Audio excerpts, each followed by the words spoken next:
मुंबईतील सर्वात जुन्या गणेश मंडळांपैकी एक असलेल्या रंगारी बदक चाळीमधील गणेशोत्सवाचं यंदाचं 85वं वर्ष आहे आणि या मंडळाची बाप्पाची 22 फुटांची आकर्षक मूर्ती सर्वांचं लक्ष वेधून घेते।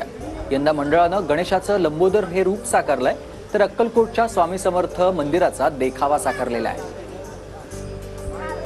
गणपती बाप्पा मोरयाचा गजर आता आसमंतात घुमायला सुरुवात झालेली आहे आणि सध्या मी आली आहे लालबागच्या रंगारी बदक चाळ रहिवासी संघाच्या गणेशोत्सव मंडळामध्ये आणि या गणेशोत्सव मंडळाने एक अप्रतिम देखावा सादर केलाय।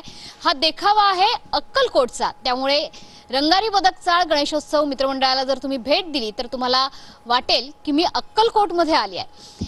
तर स्वामींचं दर्शन घेऊन झालेलं आहे आणि या रंगारी बदक चाळचा सार्वजनिक गणेशोत्सवाचा नेमका आढावा कसा आहे ते देखील आपण बघणार आहोत।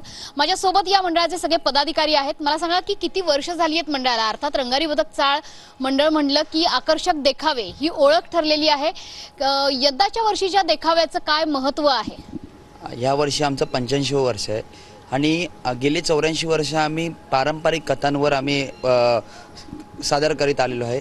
गणपती बाप्पा सगळ्यांच्या मनात आहेत, पण गणेश उत्सव कसा साजरा केला पाहिजे हे आमचं लहान मुलांपासून मोठ्यांपर्यंत की एक चांगला संदेश, सामाजिक संदेश लोकांपर्यंत पोहोचवावा हा आमचा कायम उद्दिष्ट असतं आणि आम्ही ते साध्य करत आलेलो आहोत। मंडळाला शुभेच्छा देण्यासाठी TV9 मराठीकडून आणि विशेषतः गोवर्धन तूप यांच्याकडनं तुम्हाला ही आनंदाची भेट आमच्या सर्वांकडनं। त्याच्यामुळे या गोवर्धन तुपासोबतच यंदाचा गणेशोत्सव साजरा करूयात।